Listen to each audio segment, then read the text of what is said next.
पुण्यात सार्वजनिक गणेश मंडळांकडून साकारण्यात येणारे देखावे पाहण्यासाठी पुण्यात गणेशोत्सवाच्या काळात मोठी गर्दी होताना दिसते।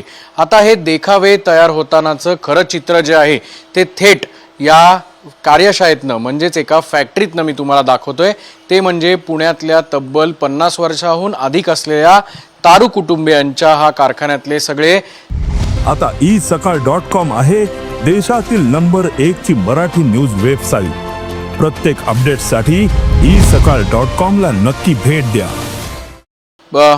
प्रतिकृती आहेत ज्यामध्ये विविध विषय आहेत, ज्यामध्ये आध्यात्मिक असतील, पर्यावरणपूरक असतील आणि किंवा आपण जर थेट सध्या जो विषय फक्त पुण्यातच नाही, महाराष्ट्रात नाही तर संपूर्ण देशभरात गाजतोय तो म्हणजे ऑपरेशन सिंदूर। आपण जर पाहिलं तर ऑपरेशन सिंदूरचा देखावा देखील पुण्यात यंदा गणेश मंडळांनी साकारण्याचा निर्धार जो आहे तो केलेला आहे आणि त्याच पार्श्वभूमीवर या तारू कुटुंबियांनी या सगळ्या मूर्ती ज्या आहेत त्या देखील साकारलेल्या आहेत। या पहलगाममध्ये हल्ला झालेला होता त्याचे हे दहशतवाद्यांच्या प्रतिकृती या ठिकाणी आहेत। त्याचबरोबर दुसऱ्या बाजूला आपण जर पाहिलं तर ऑपरेशन सिंदूरमध्ये जे जवानांनी खरं तर हे सगळं ऑपरेशन राबवलं त्यांची प्रतिकृती या ठिकाणी उभी आणि त्याचसोबत भारताचे पंतप्रधान नरेंद्र मोदी यांची सुद्धा एक पुतळा जो प्रतिकृती आहे ती या ठिकाणी उभारण्यात आलेली आहे। आपल्यासोबत तारू स्वतः आहेत। काका, किती वर्ष झाले करून हा सगळा व्यवसाय आणि यंदा ऑपरेशन सिंदूरला काय मागणी आहे, इतर देखाव्यांची मागणी कशी आहे? साधारण 52 वर्ष सुरुवात करून केलेलं आहे, म्हणजे 52 वर्ष झाली मी हे काम करतोय। एक छंद म्हणून सुरुवात केली आणि तरीसुद्धा आम्ही आता यातनं जास्त म्हणजे कमाईचा विचार नसतो, एक आवड आहे। त्यातनं आम्ही मंडळांना जे देखावे पाहिजे असतात, काही सामाजिक असतात, काही ऐतिहासिक असतात, परत पर्यावरणपूरक म्हणजे गड संवर्धन, गडाचे जे नुकसान करतात त्याच्यावर आधारित देखावा। परत आत्ता जे आपल्या जवानांनी जे ऑपरेशन सिंदूर केलं त्यामध्ये पण त्यांनी मानवता दाखवली, म्हणजे इतर जी जनता होती पाकिस्तानची त्यांचं नुकसान न करता फक्त त्यांनी अतिरेकी अड्डे आणि इतर दहशतवादी अड्डे त्यांनी उद्ध्वस्त केले। किती दिवस साधारण तुम्ही हा सगळा डेकोरेशन म्हणा, देखावा म्हणा साकारण्यासाठी किती आधी दिवस तयारी करता?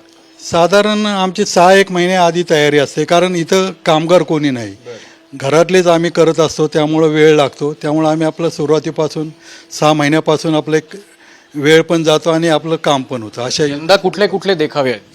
यंदा आता ऑपरेशन सिंदूर हा मेन फोकस आहे, नंतर सामाजिक गट संवर्धन आहे, स्त्रीभ्रूण हत्या तो आहे, परत प्लॅस्टिक बंदी आणि इतर अंधश्रद्धा निर्मूलन असे विविध विषयाचे पण देखावे आहेत।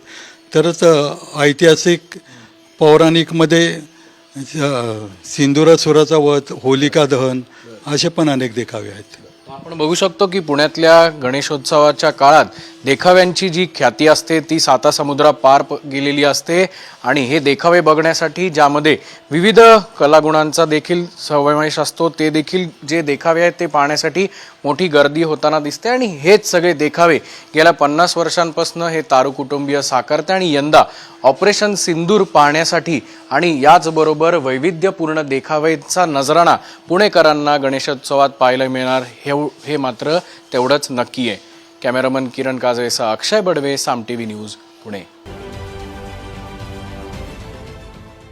देश विदेशातील प्रत्येक घडामोडींचे लाईव्ह अपडेट मिळवण्यासाठी आता साम टीव्हीच्या सर्व सोशल मीडिया प्लॅटफॉर्मला लाईक, फॉलो आणि सबस्क्राईब करा।